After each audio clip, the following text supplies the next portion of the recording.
तो आज हम जो पढ़ेंगे वो चैप्टर होगा हमारा वाक्य का, ठीक है। हिंदी में वाक्य, सही है। अब वाक्य के उद्देश्य कितने हैं, या कहूं तो अंग कितने हैं, और आपका भेद कितने हैं, हमें वो पढ़ना होगा। सबसे पहले ये आ जाओ, वाक्य के अंग, बॉडी, और दूसरा होता है उसका भेद, कि वाक्य के अंग कितने हैं और भेद कितने हैं, ठीक है। तो अंग कितने हैं? दो। एक क्या होगा? उद्देश्य, और दूसरा क्या होगा? विधेय। सही है। एक होगा उद्देश्य और दूसरा क्या होगा? विधेय। उद्देश्य को हम अंग्रेजी में क्या बोलेंगे? सब्जेक्ट। और इसको क्या बोलेंगे? प्रेडिकेट। ठीक है, इसको हम बोलेंगे प्रेडिकेट। अब वाक्य के भेद कितने तरीके से बांटे जाते हैं? कितने? दो तरीके से। एक इस प्रकार से बांटा जाएगा, रचना के आधार पर, और दूसरा रचना के आधार पर और दूसरा अर्थ के आधार पर। रचना के आधार पर वाक्य के कितने भेद हैं? तीन। कौन कौन से? सरल, संयुक्त और मिश्र। नंबर एक सरल, संयुक्त, और तीसरा होगा मिश्र। क्लियर है कि रचना के आधार पर कितने वाक्यों के भेद हैं? सरल वाक्य, संयुक्त वाक्य और मिश्र वाक्य, ठीक है।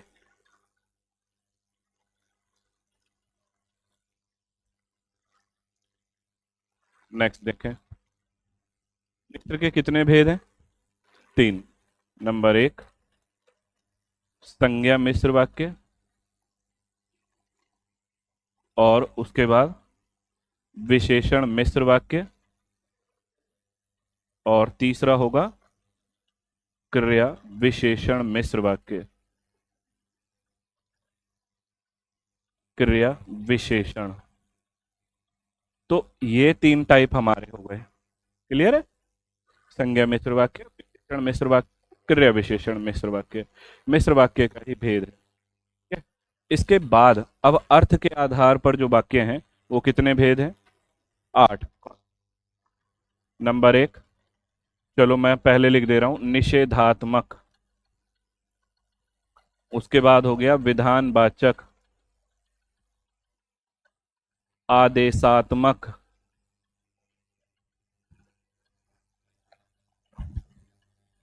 उसके बाद विस्मयादि बोधक,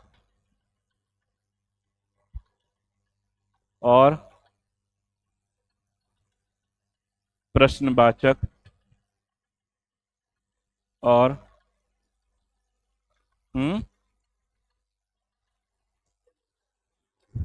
संदेह, संकेत, और आज्ञा। संदेहवाचक, संकेतवाचक, और आदेशात्मक। तीन तीन से आज्ञा होगा ना? आज्ञावाचक या इच्छावाचक। यहाँ जो मैंने आदेशात्मक लिखा है यही आज्ञावाचक है।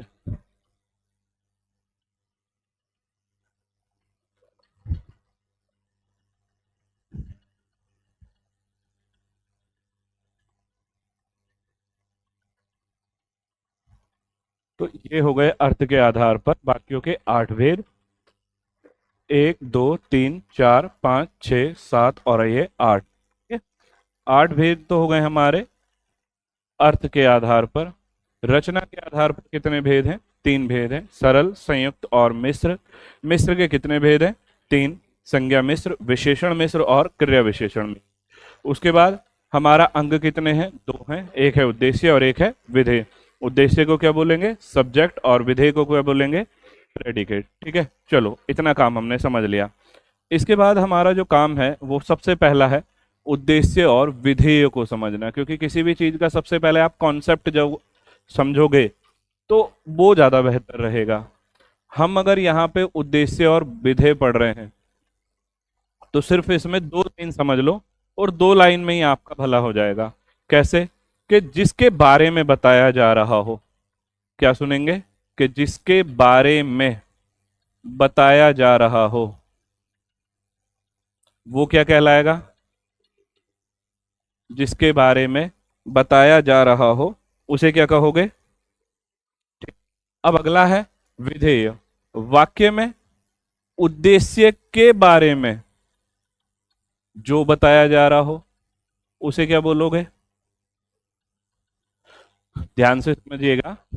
अगर जिसके बारे में कर रहा, ठीक है, या मैं लिख दूं कर्ता के बारे में जो कुछ भी बताया जा रहा है, कर्ता के लिए जो कुछ बताया जा रहा है उसको क्या बोलेंगे? उद्देश्य। उद्देश्य के बारे में, या कहूं तो कर्ता के बारे में, कर्ता से इतर जो भी कुछ बताया जा रहा है कि कर्ता कर क्या रहा है, वो जो बताया जाएगा उसको क्या बोलेंगे? हे बोलेंगे। फॉर एन एग्जाम्पल, सबसे बेस्ट एग्जाम्पल है, किसी व्यक्ति का नाम लिखेंगे और लिखते हैं अनुराग खेलता है। जैसे अनुराग खेलता है, तो बताइए इसमें उद्देश्य क्या होगा? इसमें उद्देश्य क्या है? अनुराग। ठीक है, ये हमारा हो गया उद्देश्य। बताओ इतना क्लियर हो रहा है? और खेलता है क्या है विधेय। एक बार और छोटे से समझें कि जिसके बारे में जो कुछ भी बताया जा रहा है, जिसके बारे में बताया जा रहा है, जैसे अनुराग, अनुराग के लिए जो कुछ बताया जा रहा है, अनुराग क्या है यहाँ पे? उद्देश्य। और जो अनुराग कर रहा है, कुछ भी जो भी काम करता है वो, उसको क्या बोलेंगे? विधेय। ठीक, चलो एक और सेंटेंस ले लो।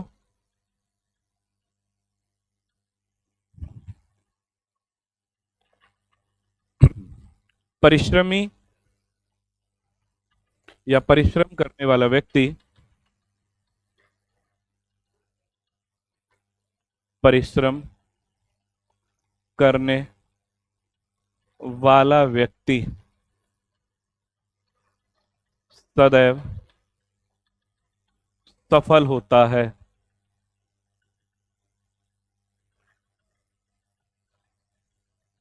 यहां देखिएगा एक सेंटेंस है, हमने लिखा कि परिश्रम करने वाला जो व्यक्ति है वो क्या होगा? सदैव सफल होगा। तो यहां पे उद्देश्य क्या है? ये क्या है? उद्देश्य। व्यक्ति, कर्ता कौन है हमारा? ये। और इससे पहले भी जितना लिखा है ये क्या है? उद्देश्य का विस्तार। ठीक है, ये क्या होगा हमारा? उद्देश्य का विस्तार। नेक्स्ट बात करूं, अब यहां पे सदैव सफल होता है, ये क्या है हमारा? विधेय। और विधेय का विस्तार। बताओ इतना समझ में आ गया? ठीक है, चले आगे फिर। अगर हमने इतना कर लिया तो अब हमारा जो काम होगा वो काम होगा, देखिएगा, ये हमने कर लिया। अब हमने पढ़ना है रचना के आधार पर वाक्य। रचना के आधार पर वाक्य कितने हैं? 3। कौन कौन से हैं? सरल, संयुक्त और मिश्र वाक्य हैं। सरल, संयुक्त, मिश्र वाक्य, मिश्र के कितने भेद हैं? कितने भेद हैं? 3। Number 1, number 2, number 3। इतना क्लियर है? ठीक, चलो तो फिर ये मैंने लिख दिया। रचना के आधार पर वाक्य। रचना के आधार पर वाक्य कितने हैं? सरल, मैं यहां लिख दे रहा हूं, उसके बाद संयुक्त, एंड देन मिश्र। देखो इधर, अब यहां मैंने लिखा है सरल वाक्य, संयुक्त वाक्य और मिश्र वाक्य।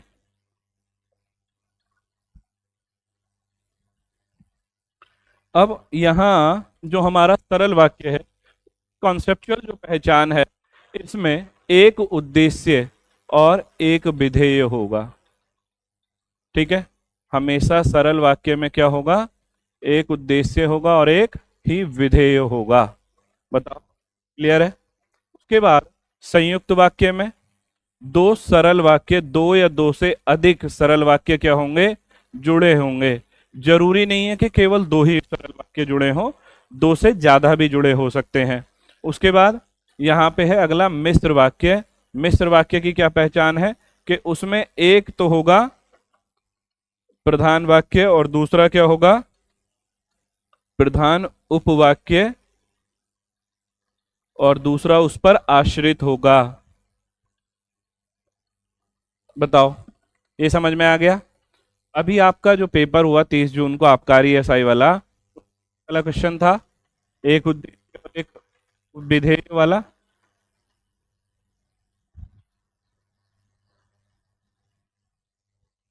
इतना क्लियर है? ठीक, चलें आगे। अब सरल वाक्य देख लेते हैं। सरल वाक्य में हमने लिखा एक उद्देश्य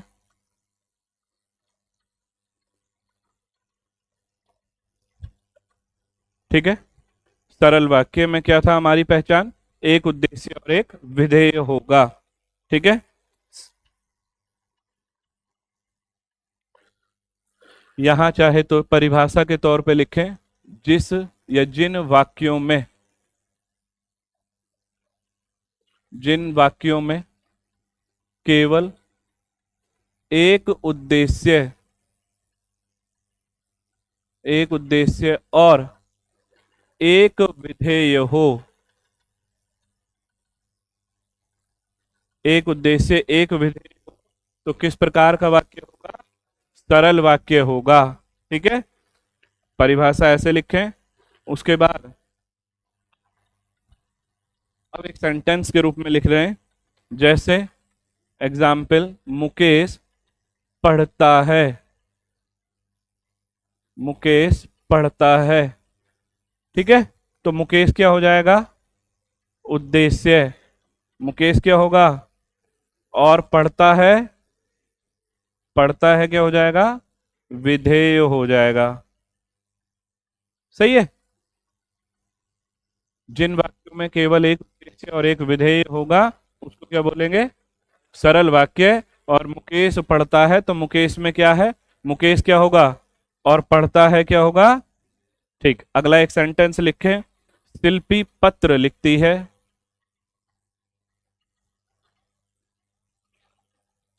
शिल्पी पत्र लिखती है। बताओ इसमें उद्देश्य क्या है? शिल्पी क्या हो गया? उद्देश्य। और पत्र लिखती है? विधेय हो जाएगा, लिखती है। ठीक है, तो ये हमारा जो सबसे पहला कॉन्सेप्ट है सरल वाक्य वाला, वो चीज आपको क्लियर हुई है। सरल वाक्य के बाद अगला कौन सा होगा? संयुक्त वाक्य।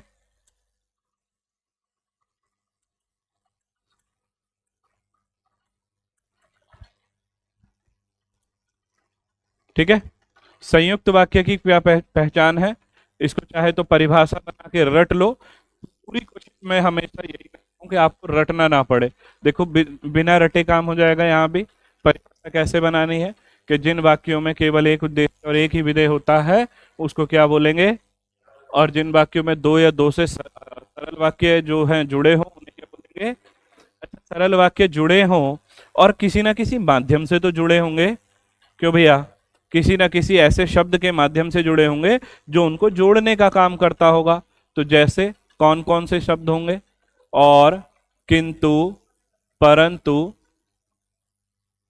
तथा, एवं, इसलिए, इस प्रकार के जो शब्द होंगे जिन वाक्यों में, तो वो वाक्य जोड़ने का काम करेंगे। ठीक है, और वाक्य जोड़ने का काम करेंगे तो किस प्रकार का वाक्य बनेगा? हमारा संयुक्त वाक्य बनेगा। उसके बाद यहाँ पे जो हमने लिखा प्रधान वाला, इस प्रधान को देखते हैं।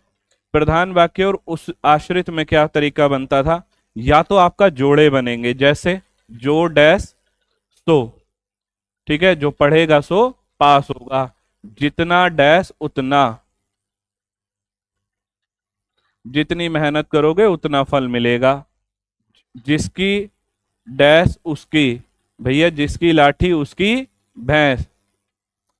ठीक है, तो ये इस तरीके के जो जोड़े वाले वाक्य मिलेंगे वहां कौन सा सेंटेंस होगा आपका?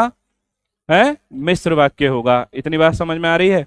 बताओ, अगर इतनी बात समझ में आ गई हो तो देखो यहां लिखे संयुक्त वाक्य में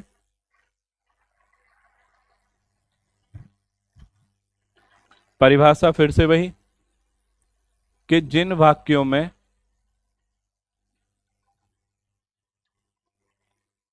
दो या दो से अधिक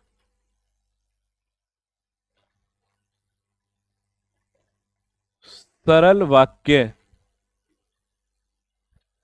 दो या दो से अधिक सरल वाक्य जुड़े हों। ठीक है, जुड़े हों। लेकिन अब किसी ना किसी माध्यम से तो जुड़े होंगे। ठीक है भैया, किस माध्यम से जुड़े होंगे तो उन शब्दों को बताना है। और, किंतु, परंतु, इसलिए। ठीक है, तो इन शब्दों के माध्यम से जब भी दो सरल वाक्य आपस में जुड़े होंगे तब कैसा वाक्य बनेगा? एक संयुक्त वाक्य बनेगा। देखिएगा, जिन वाक्यों में दो या दो से अधिक सरल वाक्य जुड़े हों और किस माध्यम से जुड़े हों, इस माध्यम से जुड़े हों, तो वह संयुक्त वाक्य होगा।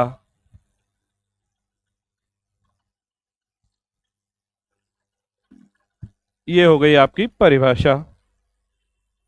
अब यहां पे हमने परिभाषा भी लिख ली, तो एक सेंटेंस के रूप में समझे कैसे बना सकते हैं, बताओ।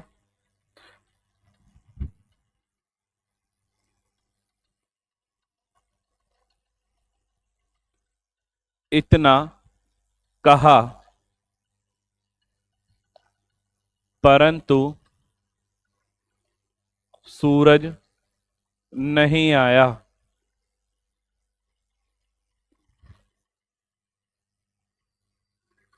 ठीक है, तो किस प्रकार का सेंटेंस होगा? चलो, यहां पे सूरज नहीं आया, ठीक है, इतना कहा, और यहां पे ये जो सेंटेंस है किस माध्यम से जुड़ा हुआ है? किंतु या परंतु माध्यम से जुड़ा हुआ। देखो अगला,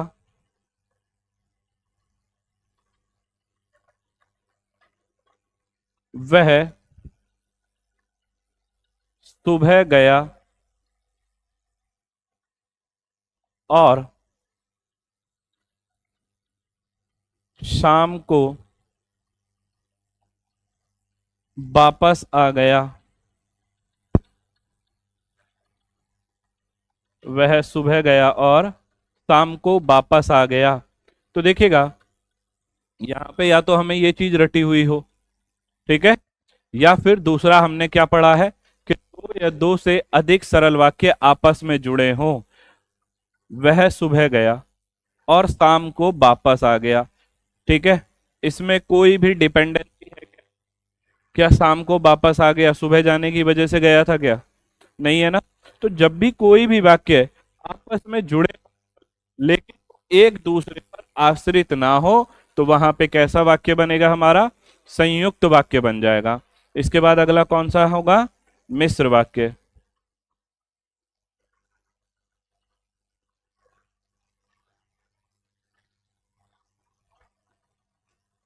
सही है, ये हमारा बना मिश्र वाक्य। अब मिश्र वाक्य की क्या पहचान है? जिस वाक्य में एक प्रधान उपवाक्य, प्रधान उपवाक्य के साथ आश्रित उपवाक्य हो।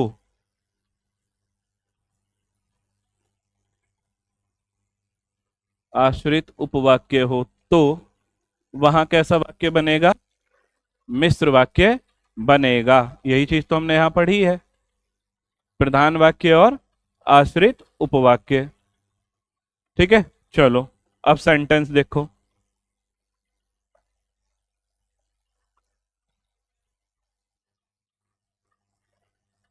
ठीक है, तो क्या लिख सकते हैं?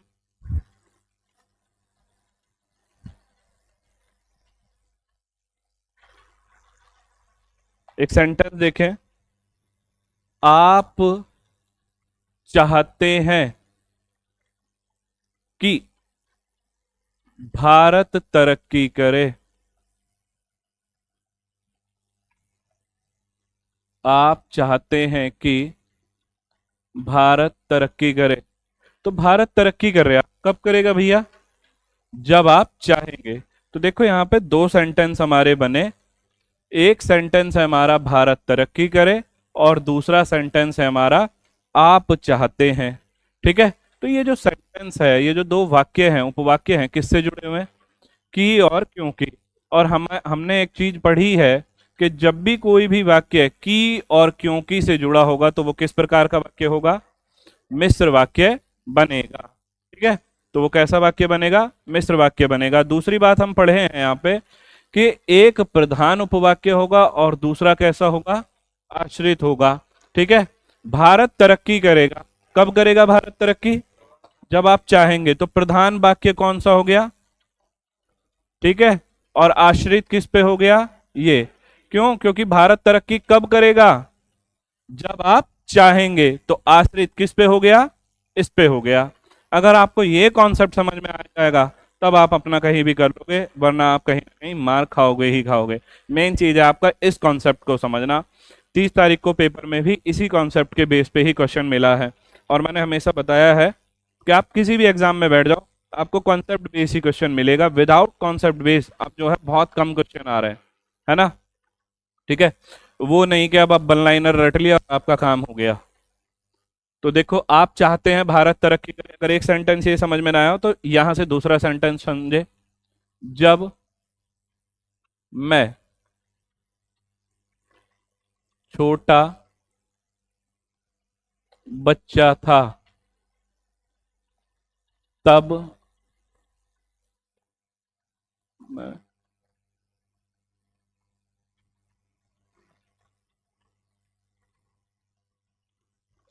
देखो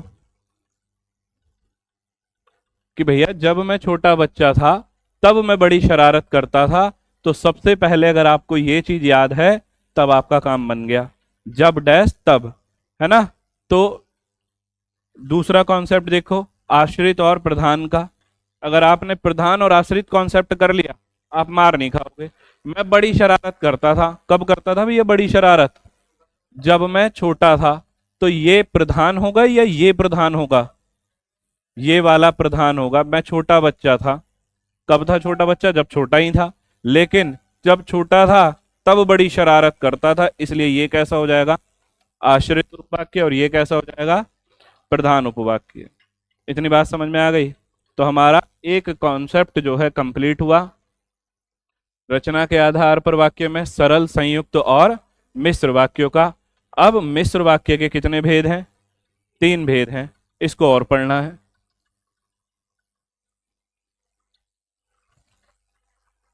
देखो यहां मिश्र वाक्य कितने भेद हैं? 3। एक वाक्य है संज्ञा मिश्र वाक्य, दूसरा क्या है? विशेषण मिश्र, और तीसरा क्या है? क्रिया विशेषण।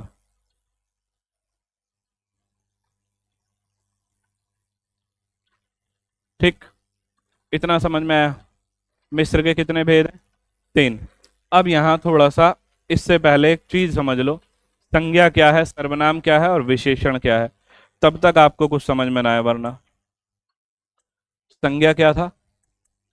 किसी व्यक्ति, वस्तु और स्थान के नाम को क्या कह रहे थे? संज्ञा। संज्ञा के स्थान पर प्रयोग होने वाला शब्द क्या बोलेंगे? सर्वनाम। संज्ञा क्या था?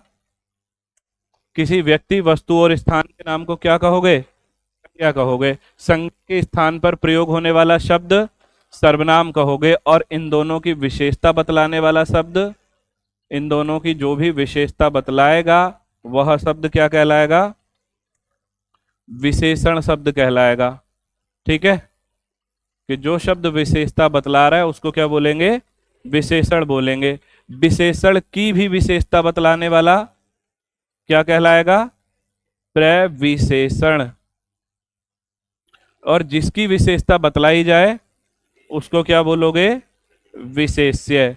तो देखो, अगर ऐसे समझ में ना आया हो तो एक बार और हम एक कॉन्सेप्ट से या एक एग्जाम्पल से समझे, है क्या? ये एक बार पहले इसको देख लो दोबारा से। संज्ञा क्या है? किसी व्यक्ति, वस्तु और स्थान के नाम को क्या करें, संज्ञा के स्थान पर प्रयोग होने वाला शब्द सर्वनाम। ठीक है, जैसे एक और कॉन्सेप्ट समझू।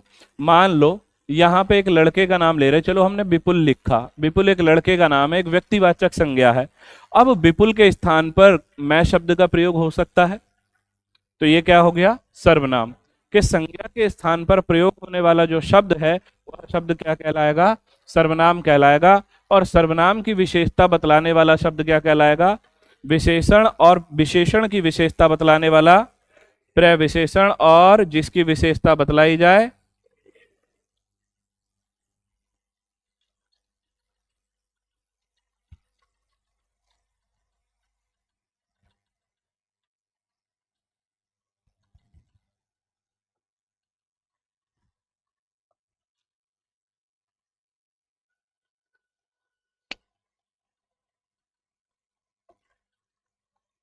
ठीक है, ये हमने करा था। अब मैं एक सेंटेंस लिख रहा हूं, उसको समझाना जरा। मोटा लड़का हंस पड़ा। इसमें बताओ मोटा क्या है, संज्ञा है, पहले तो संज्ञा ही है, संज्ञा। अब लेकिन इसकी विशेषता बतलाई जा रही लड़के की। ठीक है, लड़का सॉरी, लड़के की विशेषता बतलाई जा रही है ना। ठीक है, तो लड़का क्या होगा, विशेष्य।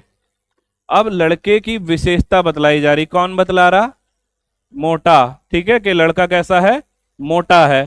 तो लड़का शब्द, मोटा शब्द कैसा होगा, विशेषण। ठीक है, लड़का शब्द कैसा होगा, विशेषण होगा।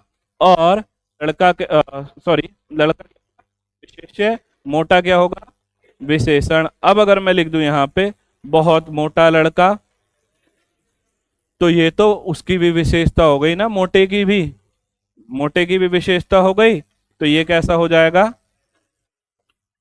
प्रविशेषण। देखो वो साइड में ऐसे ही लिखे हैं,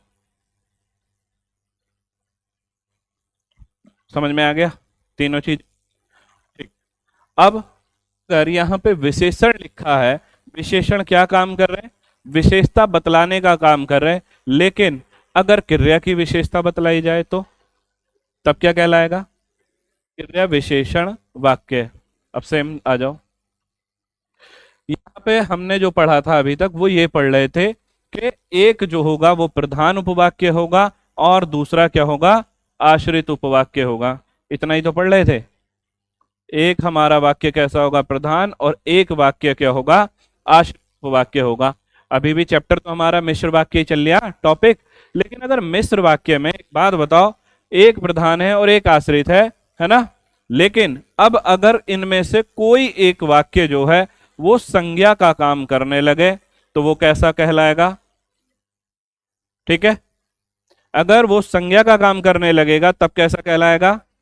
और अगर वो सेंटेंस जो है विशेषता बतलाने का काम करने लगे तब क्या कहलाएगा, ठीक, विशेष मिश्र वाक्य। और अगर वो क्रिया की विशेषता बतलाने का काम करने लगे वो सेंटेंस तब क्या कहलाएगा, क्रिया विशेषण मिश्र वाक्य। ये बन गई आपकी परिभाषा। देखो कैसे, कि जब आपका एक जो वाक्य है, चाहे वो प्रधान हो चाहे वो आश्रित रूप वाक्य हो, वो अपना एक पूरा का पूरा उपवाक्य संज्ञा का काम करने लगे, ठीक है, तब वो वाक्य क्या कहलाएगा, संज्ञा मिश्र वाक्य। विशेषण का काम कर, विशेषण मिश्र वाक्य। और अगर आपसे क्रिया की विशेषता बतलाने का काम करने लगे तब क्या कहलाएगा। ठीक है, चलो ये परिभाषा हो गई, लिख लेंगे हम। और सेंटेंस बनाऊं फिर, है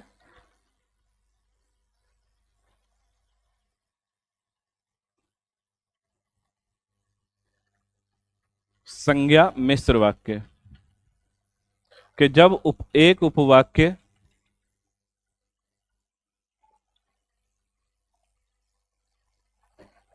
संज्ञा का काम करने लगे तो वो कैसा सेंटेंस कहलाएगा। ठीक है, अब उपवाक्य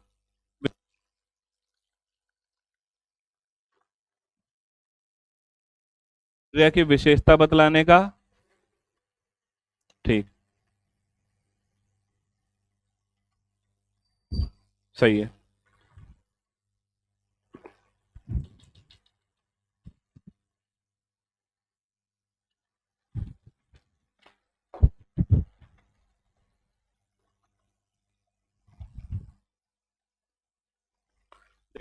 अब एक सेंटेंस जो हमने लिखा वो लिख रहे हैं हम संज्ञा मिश्र वाक्य। सबसे पहले इसको कर ले रहे हैं। इस सेंटेंस में जो करना है वो क्या है कि एक सेंटेंस या एक उपवाक्य जो है वो हमारा कैसा काम करेगा, संज्ञा का काम करेगा। ठीक है, जैसे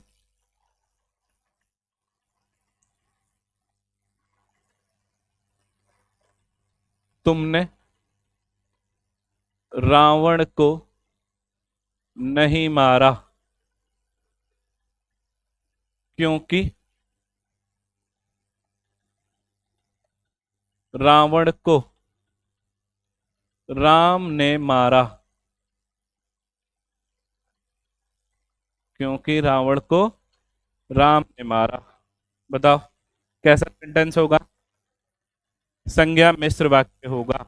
कैसे, सबसे पहला, अगर कुछ समझ में ना आवे वहां पेपर में बैठ के, तो जहां भी की और क्यों की लग गया वो किस तरीके का सेंटेंस होंगे, संज्ञा मिश्र वाक्य। ठीक है, नंबर एक। अब दूसरा, तुमने रावण को नहीं मारा क्योंकि रावण को किसने मारा, राम ने मारा। तो बताओ इसमें कौन सा वाक्य संज्ञा मिश्र का या संज्ञा उपवाक्य काम करेगा, बोलो। तुमने रावण को नहीं मारा, रावण को राम ने मारा। तो यहां पे पूरा का पूरा ये जो सेंटेंस होगा किसका काम करेगा, संज्ञा का काम करेगा।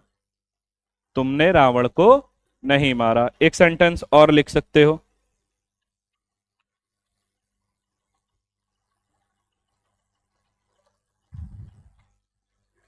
मुझे मालूम है कि लोग मुझे पसंद नहीं करते। तो फिर से वही, जब भी क्या आ जाए, की और क्यों की आ जाए, आप क्या लगाएंगे, संज्ञा मिश्र वाक्य। क्योंकि इस बार एग्जाम्पल में हमें क्या मिलेंगे, संज्ञा मिश्र या विशेषण या क्रिया विशेषण। अब दूसरा सेंटेंस हम शुरू करें, विशेषण मिश्र वाक्य।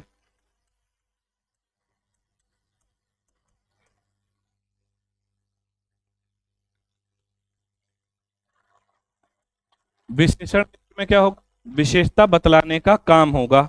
और विशेषता किसकी बतलाई जाती है, संज्ञा या सर्वनाम की विशेषता बतलाई जाती है। जैसे इसकी पहचान वैसे करने को कर सकते हो, इसके लिए होता है कौन सा, कौन, किससे, किस तरीके का। जैसे आपकी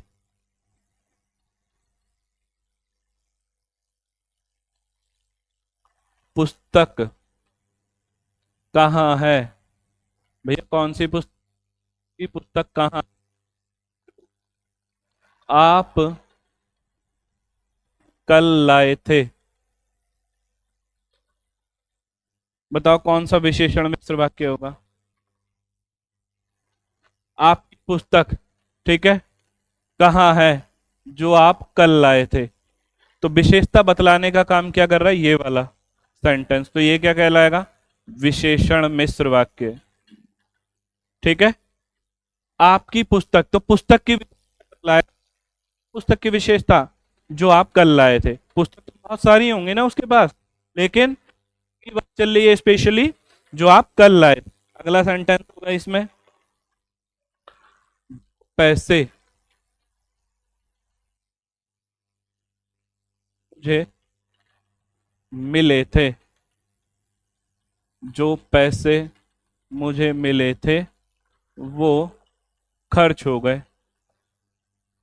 अब देखो दो सेंटेंस हैं यहां भी, वो खर्च हो गए और क्या, जो पैसे मुझे मिले थे। ठीक है, एक सबसे पहले मिश्र वाक्य की पहचान करने के लिए जोड़ा हमारे पास ये आ गया, जो डैश वो। भैया जो पैसे मुझे मिले थे वो खर्च हो गए, तो खर्च कौन से पैसे हो गए? वो जो मिले थे, तो विशेषता किसकी बतलाई जा रही है? पैसों की, खर्च हो गए वो। ठीक है, कौन से बताओ तो। देखो क्षण मिश्र वाक्य, पहला, शाबाश, ये हो गया विशेषता। ठीक है, इतना काम समझ में आया। अब इसके बाद होगा मिश्र वाक्य, तीसरा भेद, क्षण मिश्र वाक्य।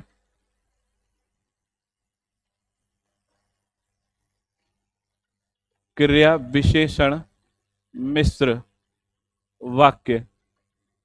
यहां पे क्या होगा? क्रिया की विशेषता बतलाई जाएगी। जैसे क्या होगा सेंटेंस?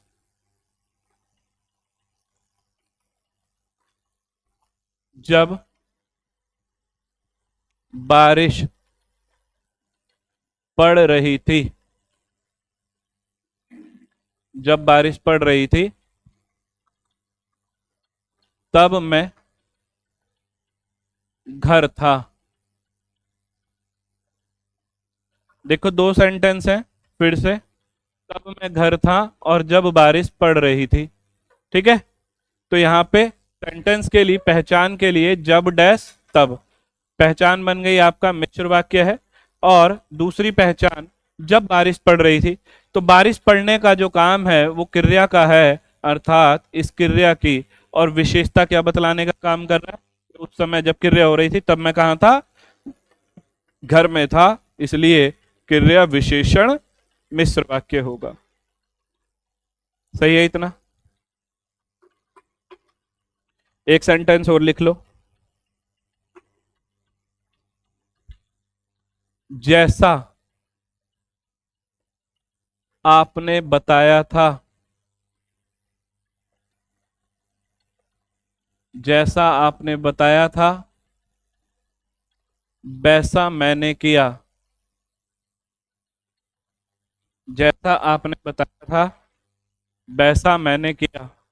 भैया मैंने कैसा कर दिया? जैसा आपने बताया था, पहले तो जोड़े, जैसा आपने बताया था। ठीक है, मैंने क्या किया? जैसे आपने बताया था, तो क्रिया। ठीक है, मैंने क्या करा? अब इसमें ये बताओ क्रिया विशेषण कौन सा होगा? बताना क्रिया होगा, मैंने किया क्रिया विशेषण। क्रिया तो मैंने ये वाली करी ना, मैंने किया, लेकिन क्या कर दिया मैंने? जैसा आपने बताया था। इतनी बात समझ में आ गई? हमारा लगभग लगभग पूरा हो गया। एक चीज और समझाने की रह गई, यहां ना सरल संयुक्त मिश्र वाक्य जो हमने,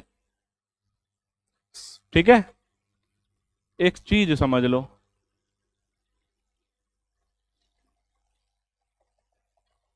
एक ट्रिक से काम हो जाएगा वैसे, है ना? देखो, आपको सरल वाक्य, शांत रहो, सरल, संयुक्त और मिश्र,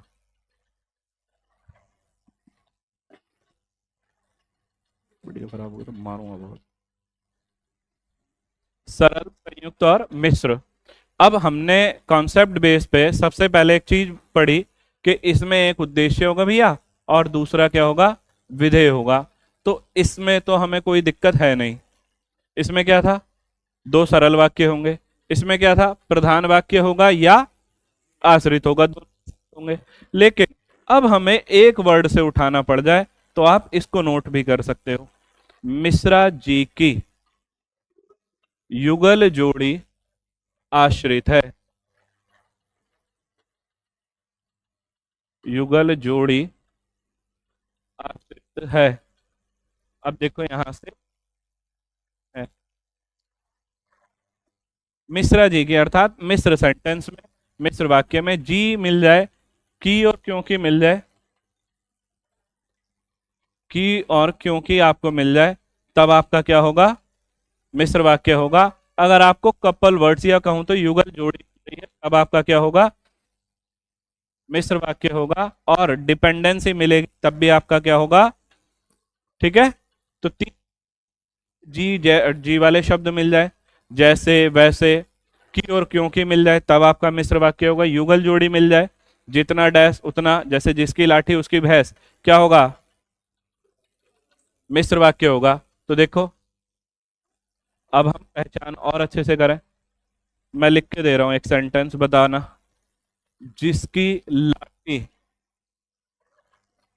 उसकी भैंस, भैया भैंस किसकी, जिसकी लाठी, पक्का है ना। तो देखो दो पहचान हम यहाँ करके चलें। जिसकी लाठी, जिसकी डैश उसकी, युगल जोड़ी बन गई। अब आश्रित पे डिपेंडेंसी पे, भैया भैंस किसकी है, जिसकी लाठी है, डिपेंडेंसी बन गई। यहाँ पे की और क्यों की वाला नाम है, तो फिर इसको वैसे करके देख लेना, अगला सेंटेंस जैसे हमने पढ़े थे।